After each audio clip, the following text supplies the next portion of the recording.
Mahalo for coming. Thank you. My name is Mike Gabbard. I'm the state senator. I represent District 19, also known as God's Country. That would be Kapolei, Makakilo, on West Oahu.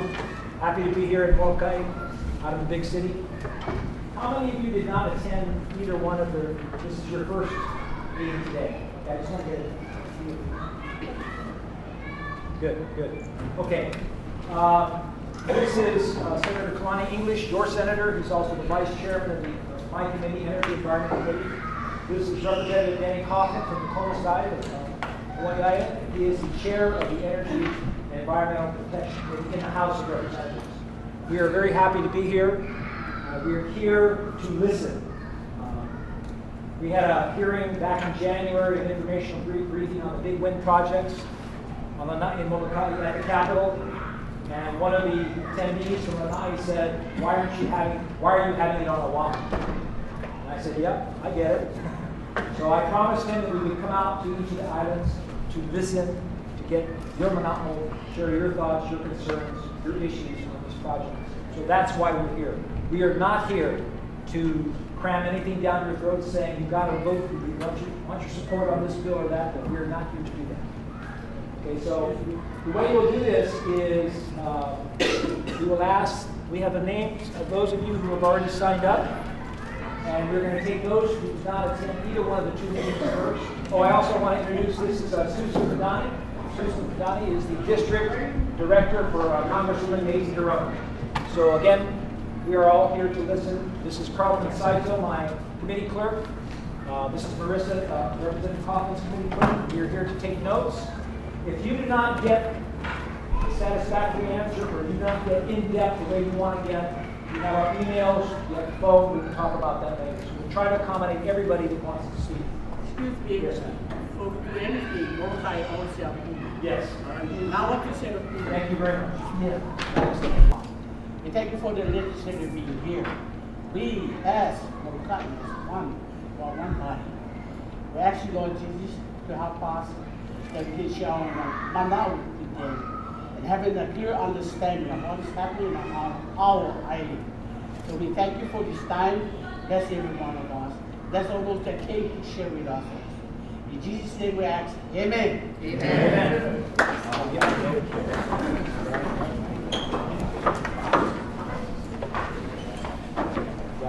And also, if any of you would like to, after we finish the public part, if any of you would like to talk to us privately, in a small group or individually, we'll have time after the public talk to all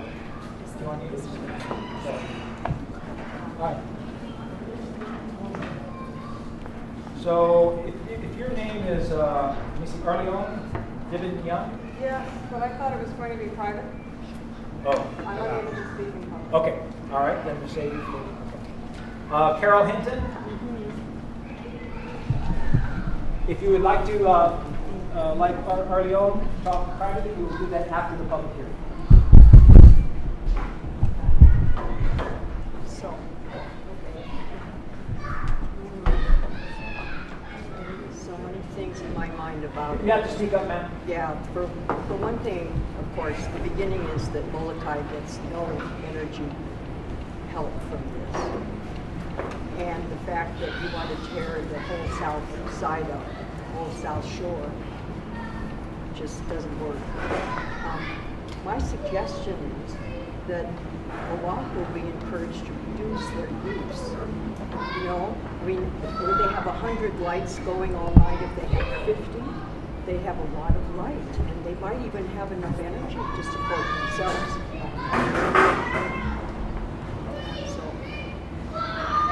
I could go on, but there's a lot of people here. Thank you. Okay. I'll let Konoho start first. Oh, okay.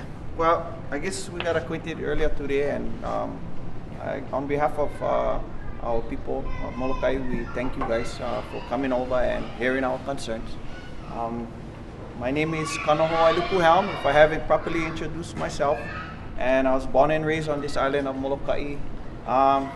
31 years I live here, and my mom and dad raised me here from the east to the west.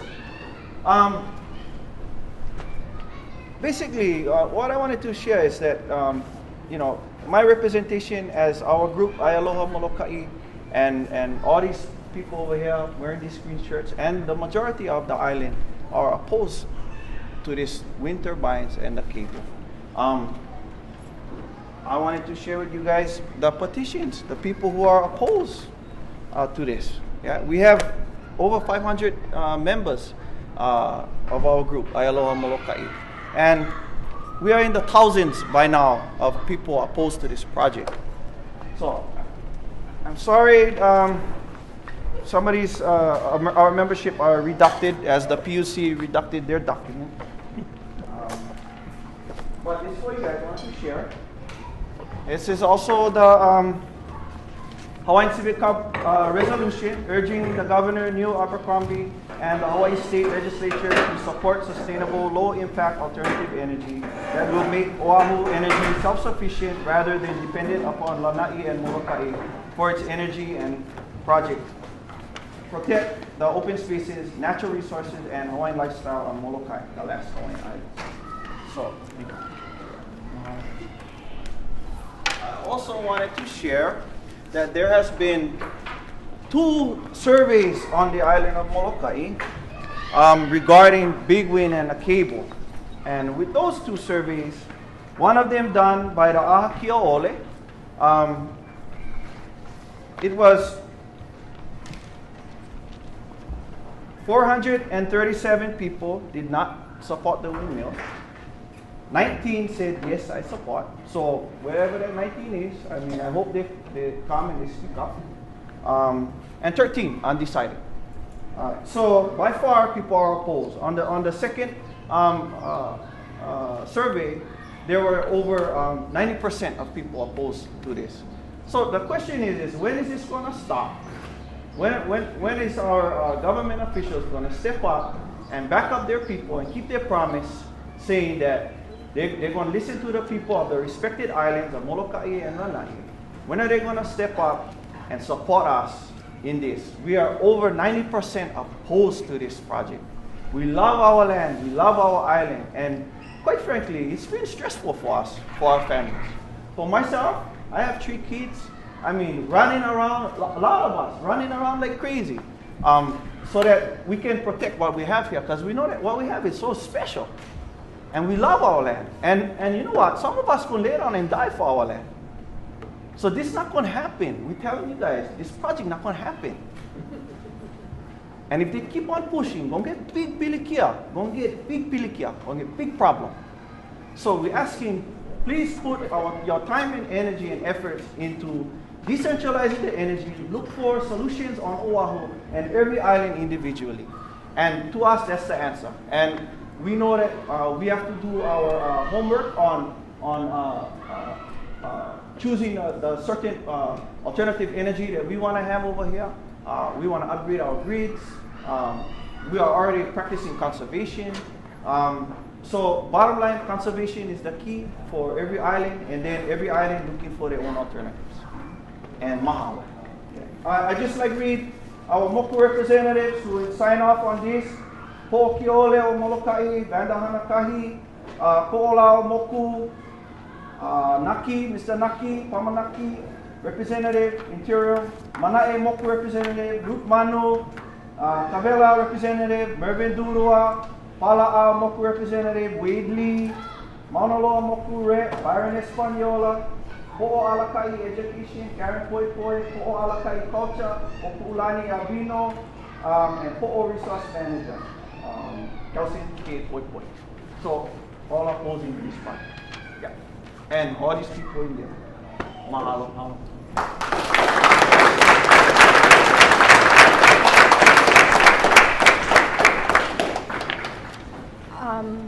You guys are welcome to take a seat. Please do so. Oh, okay. So like you guys want to. Well, my name is Cora Schnackenberg, and I want to start by saying that the state came in a couple years ago, I would say a year ago, seemed like 2 years, and they had posed a question to Molokai, the community. If you had mangoes growing in your backyard, wouldn't you want to share them? My answer to that question was not whether or not I want to share. is I want to know what happened to their mangoes. So with that thought, I want to take you to my concerns. I'm totally opposed to this undersea cable, as well as your other late entries to your folks by organizations. You got OHA, you got Life of the Land, you got Hawaii Power, you got, gosh, I gotta see, what is that one?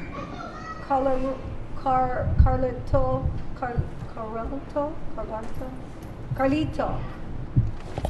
You got also one more. Anyway, so these are some of your oppositions that was totally against the undersea cable that are well-known organizations. So I want to share with you how I feel about Oahu. One is you got Oahu people making decisions for Molokai. No one's taking responsibility, such as BDAD. You got them passing permits that they should know how many resources or what the resources are all about. So they're passing permits knowingly that they don't have enough resource. I really think that there are poor stewardship and poor management. The other thing is, why is it Oahu taking accountability on their resources, take it to their community, take it to Waipahu, take it to Ewa Beach, take it around the island? I haven't yet seen anything or heard anything. There are efforts of this being done on Oahu. One is there's ways of limiting your folks' resources or better management and stewardship, such as Maui has walkways of lights that has solar panels on it. Why is it that Oahu hasn't yet explored that? Why is it that the lights are on 24, well, I wouldn't say 24/7, but why is it on till like 5 in the morning? I mean, before you start attacking resources anywhere else in the state, my question is, how can you make decisions for Oahu and for Molokai, and you haven't yet dealt with the kuleana, the problems over on Oahu, and how is it that you folks are not even exploring that first? And so I think it's a waste of energy. You're coming to Molokai and gathering the wind resource isn't the first source that you folks try to get. You guys came to Molokai for sand, you came to Molokai for rocks, and you came for Molokai for the palm trees. And I don't want money in exchange. No, that's history. We don't want history to repeat itself.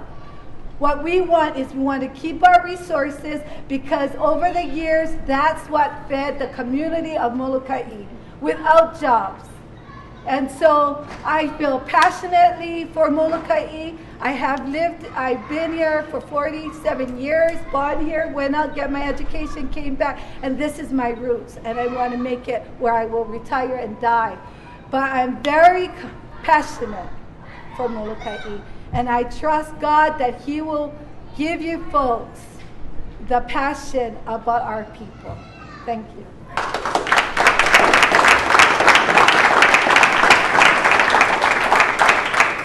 Gregory Kahn. Right here. Aloha, my name is Gregory Kahn. I live in Puko'o. I'm in Na'e side. And as a resident of an island community which is opposed to the Big Wind project, I would like to dispel this notion that we are somehow against green energy. In fact, it is precisely because we are ardent supporters of renewable energy projects that we find Big Wind to be such a terrible solution. Today, I'm sure you've heard myriad empirical and scientific and historical reasons which show Big Wind to be the least dependable of the resources which supply renewable energy. In fact, every European country that has first championed wind power as a renewable resource decades ago have found it to be inefficient, have found it to be unreliable, not cost-effective, and injurious to the environment. And this has been documented in a series of articles in Forbes magazine. These are not idyllic wind farms, but in fact, they are industrial power plants. They're replete with all of the environmental, all of the ecological hazards associated with the term industrial. I think we need to ask ourselves, when do we lose the things that make our island Molokai? 96 wind turbines standing over 40 stories tall, taller than the tallest building in Honolulu, taller than the tallest building in 41 of the 50 United States. 96 cement bases weighing 725 tons each. 96 new roads to reach each turbine on an island with one main highway. 288 turbine blades, each the size of a 747 wingspan. The largest reef north of Australia, borehole for cable. Harbors dredged, topography altered, wildlife killed. This is when we lose the things that make Molokai Molokai. As the world becomes more globalized, I think an unfortunate ramification is that it also becomes more homogeneous. In other words, every place starts to look and feel like every other place. I'd like to imagine that we can allow this one little corner of the planet to hold on to its identity, to keep its integrity intact.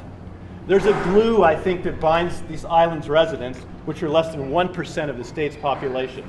And that glue is the pronouncement to keep Molokai Molokai. Thank you.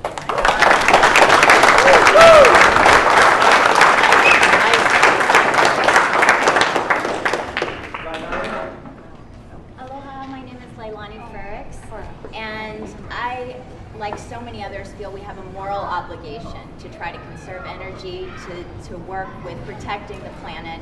So when I first learned about this issue and heard so much opposition to it, I knew I needed to educate myself, because to that point I thought green energy, I'm for it, and this is a green energy project. And what I've learned since then, which I'm sure you've heard a lot about, is how devastating a green energy project can be when placed in the wrong landscape, in the wrong situation. Not all green energy projects are a positive, and this is one that is not. We've heard about the reef being the longest barrier reef north of Australia, the erosion that's going to be caused by over 700-pound pads for each of these windmills, when we're already struggling and fighting an erosion issue for our reefs today, that 38% of the population on this island depends on and survives on subsistence hunting and fishing, that the developers, the proposed developers of this project, say that they're going to leave this community if the community says no, and that we together have participated in a survey with 98% of us who participated saying definitely no to this project. And most importantly, what I've learned is that there are other solutions, as evidenced by the PUC opening up the bidding process again and saying that we need to invite a variety of potential solutions to Hawaii's challenges. My concern is that HECO is clearly trying to craft the RFP process to squeeze out any other options but this proposed project.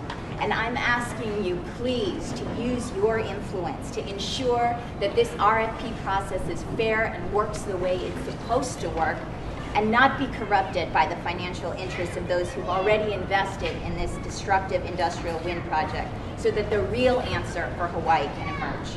This project is unacceptable for Molokai and should be for the rest of the state. There are no benefits to justify devastating this island and Lanai when there are real, viable, cost-effective alternatives. Thank you.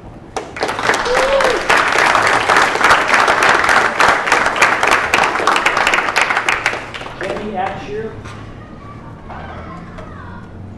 Jenny. I would just like to add my voice to what you're hearing today is a shared mana'o, and no doubt you've heard it all day from the west side as you came here to Kaunakakai. I just ask you to please have an ecological conscience. We don't need any more barren land to be airborne and into our reefs. It's already a problem, and we need to turn back that cycle, not advance it. And just ditto on everything else, and please, it's not something. I would be surprised if the environmental impact statement on either the undersea cable or the windmill even flies to begin with, but it's just not for Molokai. Please. Thank you.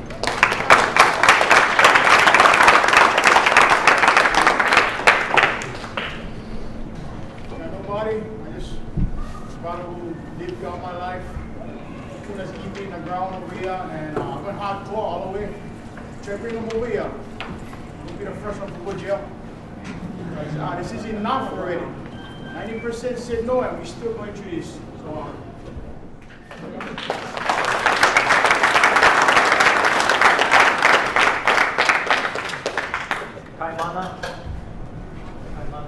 Well, I'm not born and raised here. I'm actually from Oahu. Moved here because I love the island, love the lifestyle. And I too as well oppose of anything, not just the windmill, not just the underwater cable, but just anything like she said for building anything for me, all that the people is against and stuff like that. Like Kalani said, the second one there for fight. Mahalo.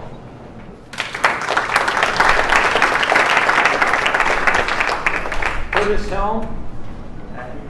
Aloha everybody, my name is Curtis Helm, second generation homesteader. Lived here practically all my life, but attended high school on the island of Oahu at Coffman schools, and there I, coming from Molokai, you go to school over there, and then it's a drastic change. You see, the population is ridiculous. They can't even support its own sewage system. That's just how bad the island is, the infrastructure. Basically, I oppose this whole windmill project, but I wanted to. I didn't want to really, repeat already. I've been to all the meetings today. Started in Maunaloa and then the one in Kaulapu'u, and everybody had real wonderful testimonials, and you guys heard them all. So basically, what I want to know is, what are you guys gonna do now that you know that majority of the whole island opposes this thing? Like, are you guys gonna listen to us? Are you guys gonna make up your guys' own decision after knowing everybody here opposes this? That's what I want to know, and I bet all of us want to know, is what's gonna happen after this. So thank you. Thank you.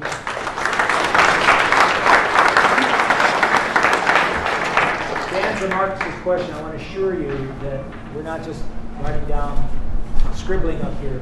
But we will take the responses from each of the 3 meetings here on Molokai, and we will share them with our colleagues in the Senate and the House so that they can weigh what you guys are saying here today. Okay?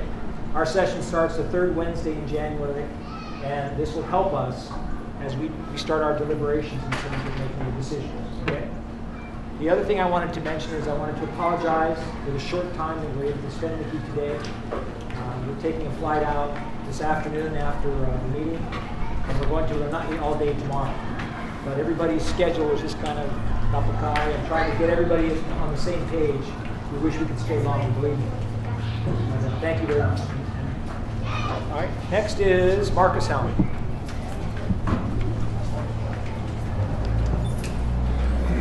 Hello. I am Marcus Jarrett coming from the help, and first of all, I'd like to say mahalo. Thank you for coming to Molokai, lending your folks' ears to our people. And I apologize if we deterred you guys from your original plan this morning at the airport. Our intention was just to formally welcome you folks here to Molokai. With that being said, I cannot wrap my head around like what my cousin was saying. It's overwhelming opposition to this project. And you as being our elected officials, you carry our voice into, the other rooms over there in Oahu and to the Senate and so forth. It behooves me to think that this plan could even still solidify after hearing all of this that we've said. You guys seem like people of good moral virtue. And to make the decision to go against what we say is wrong. So with that, there will be no windmills or cables tapping into anything here. It will not happen. And I apologize if that offends anybody, but that's my position, and I think that's the position of many of us here. Mahalo.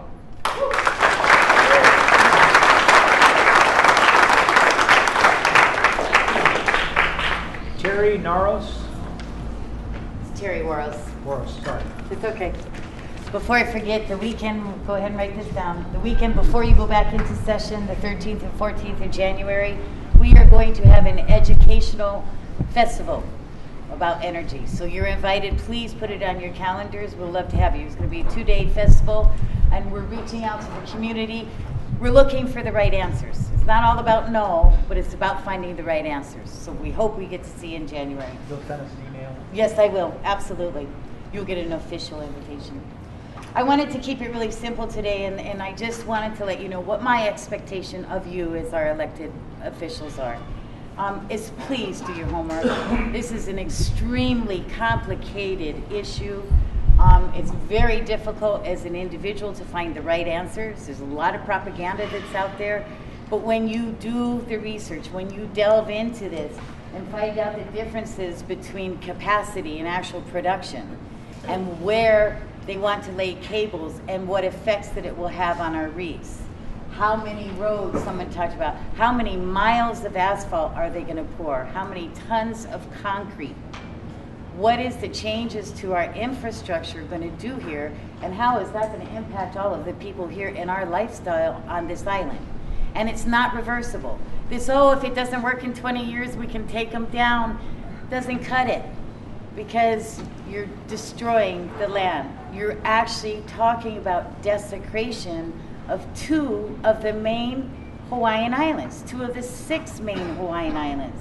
So please look at it. There's bird kill numbers. There's so much data. I don't know how any reasonable, intelligent person can sit down and say, this is really good for our state, because it's not actually about providing the energy that they're talking about.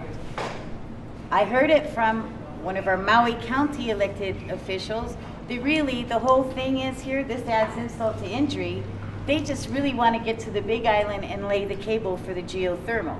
But we're going to create a smoke screen. We're going to slow down the process by putting windmills on Molokai and Lanai, because they don't want to get there too soon. They want 40 years to get there so they don't lose their assets. So I ask you folks, who do you work for? Is it the big corporations, or is it the people of the state who vote you into your offices? And to remember that, to go back inside yourselves and remember your intentions and where are you coming for? Because we're the people that put you into office, and we got to ask who's benefiting from this. I am a small business owner here in Kaunakakai. I have done everything available in my power to reduce my consumption. In 1 year, I've reduced my consumption 32%. Meanwhile, my bill's only gone down 20%, okay? But we have covered the roof with the whitewash. We've gone to LED lights. I've done everything I can to do it. You know why I can't do anymore? Because the monopoly of Maui Electric, Hawaiian Electric, has put an obligatory cap on solar in our community.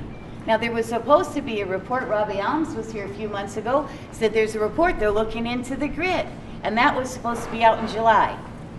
I haven't seen the report. We don't have the report. The programmatic EIS, that was due out in October. I wrote to the DBED, I wrote to the contacts, what's the status? No reply.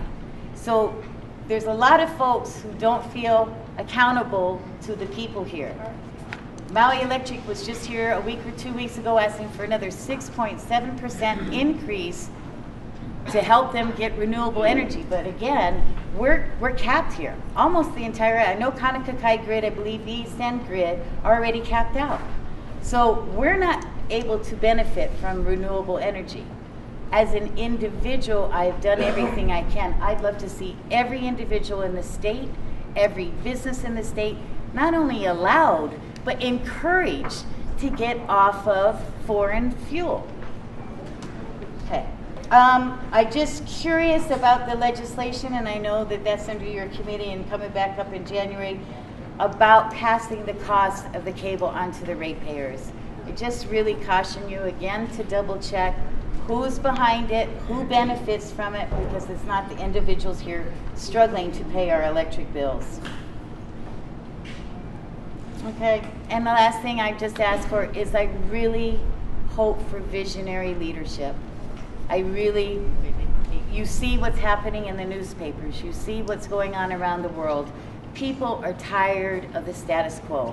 We don't want the same answers. We don't want to continue to be taken.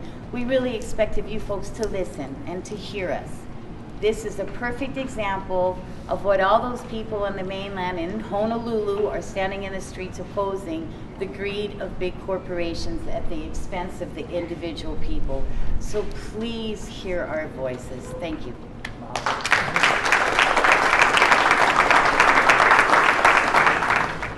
And I have a few rhetorical questions to pose, to which we all know the answers. Would you consider putting wind turbines on El Capitan in Yosemite Park?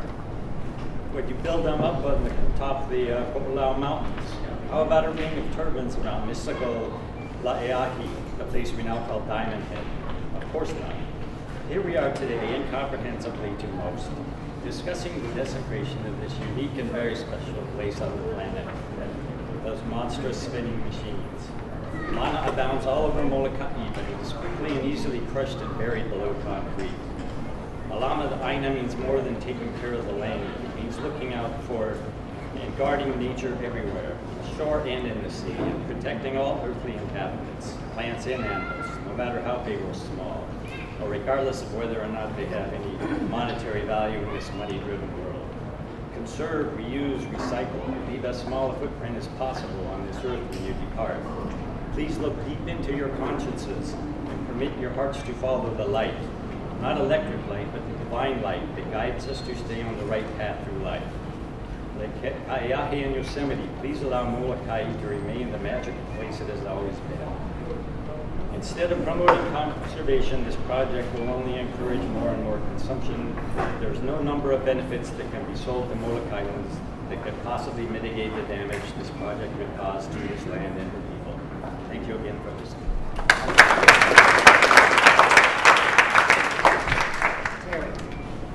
What is the cost of the underground cable going to be?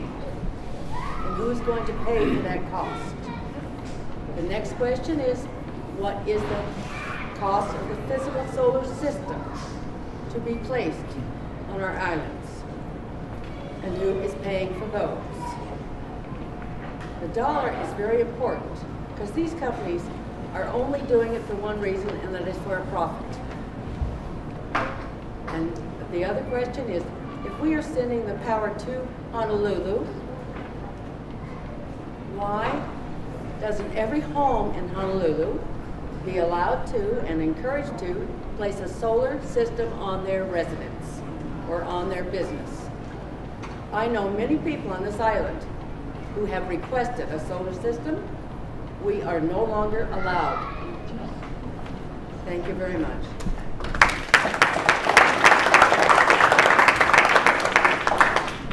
Thank you, Gene. Let me just address the circuit caps that are in place. Terry also mentioned. Right now, there's a 15% cap on circuits. Once you get a certain amount, once you reach that cap in each of the circuits, I think there's like 400 of them statewide, then you're not allowed to put up any more PV systems because of grid unreliability. Presently, there is a grid reliability working task force that's looking at how that can be increased, or if that can be increased. I know that that number was set at 15% based on the industry. California has a 15% cap. But the question is, does that really apply to us here? So the decision has not been made yet, and I'm not sure what their timeline is yet on that. Because as those of you folks that are wanting to put that PV system on your roof that cannot because of the cap, as you well know, the utility wants to charge you a connection fee, $20,000 to $40,000 to investigate, and that's not even if you pay that, it's not even guaranteed that you'd be able to put the PV system up on your roof. So that's why we really need to get down to, is this 15% arbitrary, artificial? Did it just come out based on California, or is it realistic? Is there another higher amount that we could use for here in Hawaii? So that's that question. Okay. Sure. Large windmills and giant cable are out of place on the island of Molokai. Our island is special. It is still relatively unspoiled and not industrial. And we have a way of looking at things that are quite different from the norm. The entire island and its reef is sacred. Some of us believe that it is a living, breathing, sensing entity. We are trying hard to end the damage done to our land and coastal water areas that began about 100 years ago by ranching and pineapple and other bad farming practices. Joe, by the way, as most of you know, practices permaculture and farming. I'm only here because I'm one of the 90%. And I think you've heard all what we need to let you know that this doesn't belong here on our small, beautiful island. Okay, I'm still here to tell you, I love all the 10%, and probably the employees of the electric company. Okay, but my concern is, why do we always have to get up here and talk to legislative people to reiterate our standing on things? And then you're going to take it back to the legislature. Because I'm already questioning, the legislature said they're going to try to close the cap on photovoltaic next session.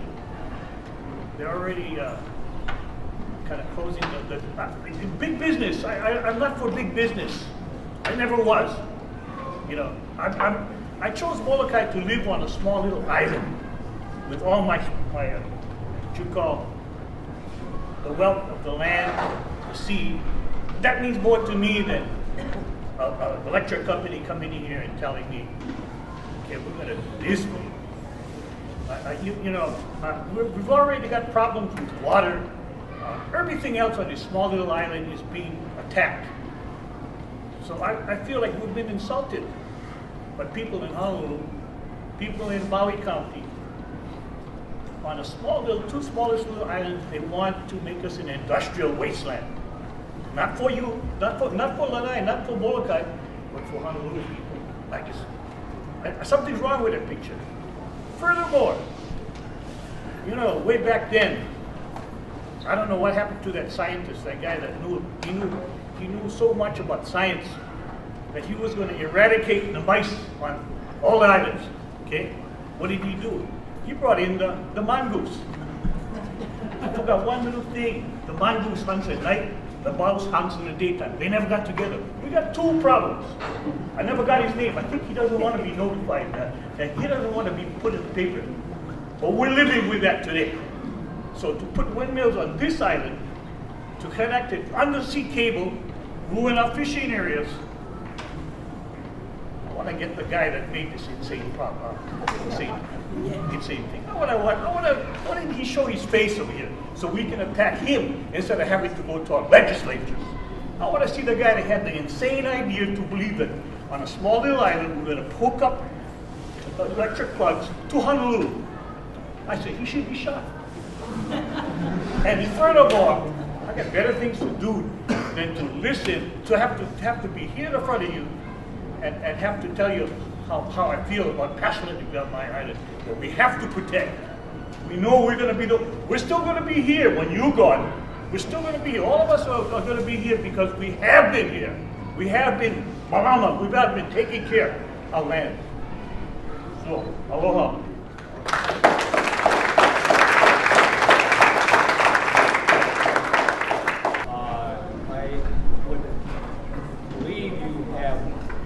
Available to you some of the information provided for us by Mr. Mike Bond.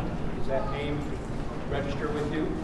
Well, I hope you take very seriously this gentleman. This is not emotional. His credentials speak for him. And number two, he's providing us with world data. Now, any questions? And I hope that you look at this at the larger picture also. It's a no contest if you do that. Thank you. Thank you.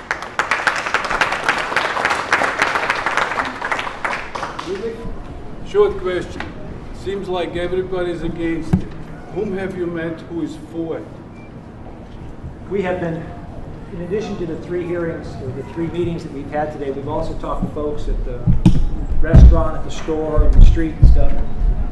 We have not found anybody that is in favor, but interesting, we have found people who want more information. In other words, they have not heard what is the benefits for the people of Molokai, right? So they have not made a decision yet because they feel like they don't have all the information. That's the feedback that we've gotten so far. There's not been anyone that, in fact, Jimmy Duvichel at the Maunaloa, he opened us in prayer, and he was one of the first ones that actually said that he would like to get more information about what would benefit Molokai. And Do you have a list of those names so we can get them more information? Pardon me? Do you have a list? Well, I don't know if they want to. Molokai saying greeting friend of the land. And that's kind of like where Molokai, I think a lot of what people shared comes from that same perspective where that's the lifestyle here. I'm a Hawaiian immersion teacher at Molokai High School. My students attend the immersion program on the island. I'm also a subsistence tower farmer in Halavo Valley. I live in Waialua, and since I was 3 years old, our house has been off the grid. We don't have, it's been a luxury for me to not have to pay an electric bill. So when they have a lot of these hearings about changes in electric prices and this and that, I'm not around because I don't have to pay them. But one of the main things I wanted to say was I think the amount of money that's going to be invested into putting these massive things on our island would be more than enough money to put take every single house on Molokai off the grid. And probably a lot of other places off the grid too. So the amount of money is being invested. If we really want to be sustainable and talk about these things, I think it makes a lot more sense to just invest in smaller household or small community systems, be it small windmills, be it solar fields, be it whatever it is. Small alternative energy systems that benefit individual communities instead of looking at large scale development that tends to continually benefit the large not Hawaiian companies and continue to keep the monopoly of the electric, the energy in the electric companies' hands. And everybody's struggling to make it in today's economy, in today's world, and with this, most people have no choice but to pay those electric bills, and they go broke and in debt and end up, who knows what's happened. But I think the biggest impact would be on our marine resources with this cable. The cable is, I would say that's unacceptable. It's been documented, one of the best still intact reef systems on the island, and most of the people here depend on those resources to make ends meet because they cannot afford to pay electric bills and things like that. So when we have these negative impacts for other people's benefit. And so I think that's the biggest thing. So mahalo for coming and continue to aloha aina and take back all of our thoughts. So mahalo aloha.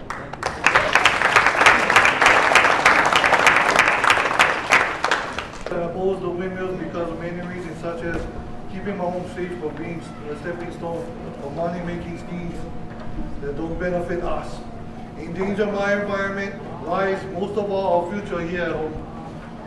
Many have come with theories and ideas they assume will work for Molokai and our people and our island. But those plans always lead to the same conclusions, to make money for themselves and leave us with the garbage to clean up. Why am I not know about the windmills is? I see a vision, a death of an island to power another. We need to learn a lesson just like Kaulapu'u. Many bombs was set on top of Kaulapu'u. And then nothing living over there was to exist. That's going to happen over here once we lay the lines down for the windmills. All our resources, all we benefit from our ancestors will be gone because of Oahu. We don't need that over here. We don't need to be like another island, just like Maui and Maui and Oahu. We don't need that over here. We need to be ourselves. We do sustainable and we do gathering rights, something they don't know how to do on Oahu. And that's there I say, that we don't need the windmills here on Molokai. It's because we get everything here we need to survive. Mahalo and aloha.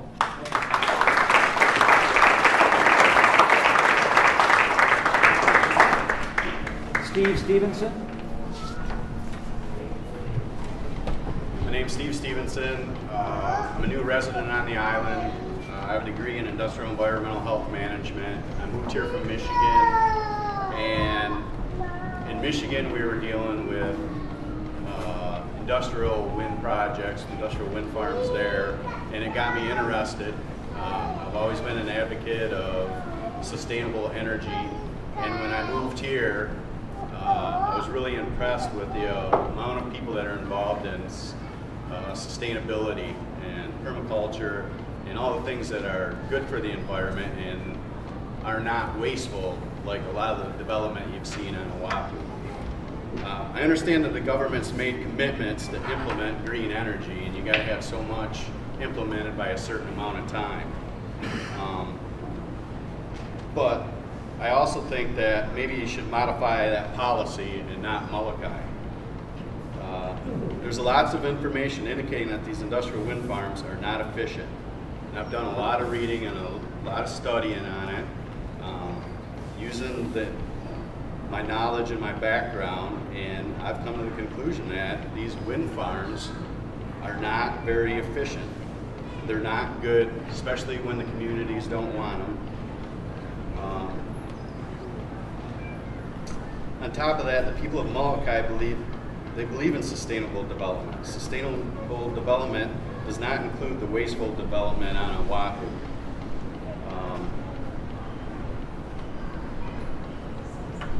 It'll destroy the lifestyle while increasing rates for the citizens of Molokai. Somebody asked what the benefits were. The only benefits for people of Molokai are going to be increased raised rates. And I think it's disgusting that the people of Molokai are going to have to pay for something that they're not going to benefit from. All the energy is going to go to Oahu to promote more development over there, which is bad. I think time must be spent on developing a plan to increase capability of the grid here to accommodate more solar energy production on Molokai. And lastly, I think that politicians that don't listen to their constituents, which I know you're here, thank you for being here and doing that, but believe they know better because they're smarter and they're going to make the decision that they think is better, that the constituents can't make the decisions for themselves. I thank you guys for giving that opportunity to come to Molokai and kind of listen to the Molokai people. As you well can see, a lot of people turned out, but a lot of people cannot turn out because they're working. Okay, and I just wanted you to realize that perhaps if you are looking to come back to Molokai in the future, that you reconsider and really find a time that is more appropriate to the general public of Molokai. And I'm sure if that was the case, that this would not be the appropriate venue to have it. You might have to hold it at the Molokai gymnasium. That would be an appropriate place to hold it.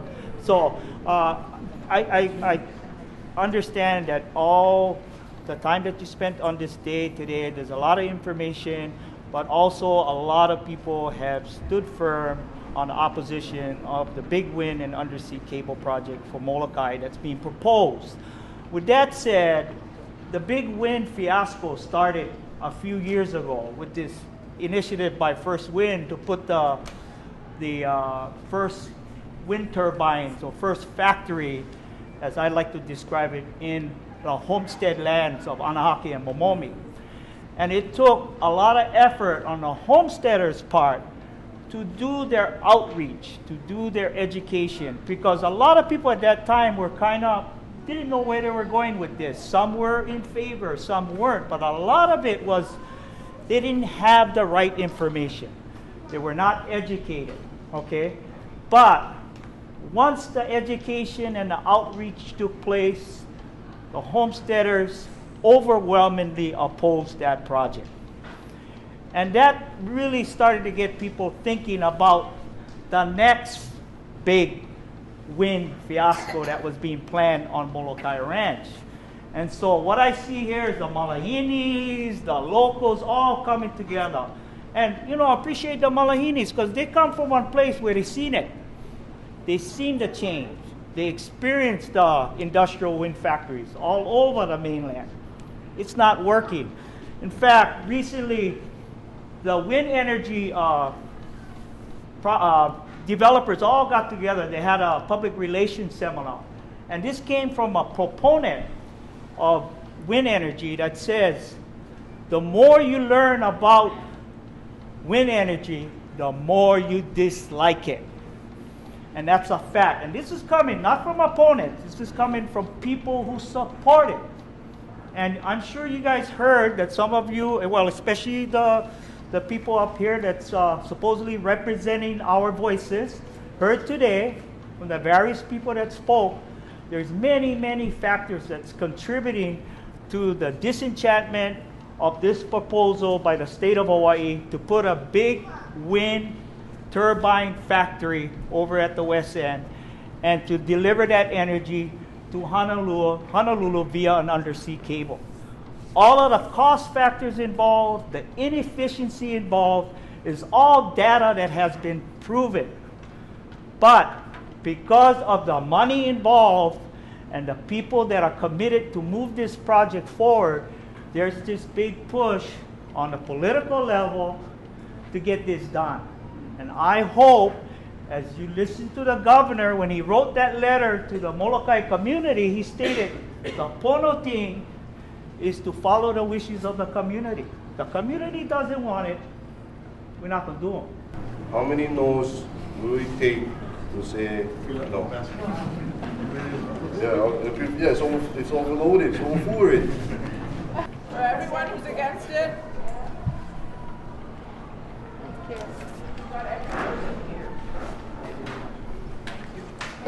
Okay, I would just like to say mahalo again for your patience and for spending time with us to share your mana'o today.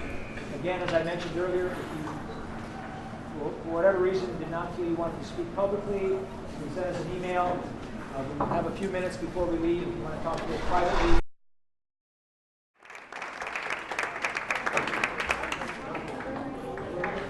Before you leave, the legislature has what's called a public access. How you get involved in the process.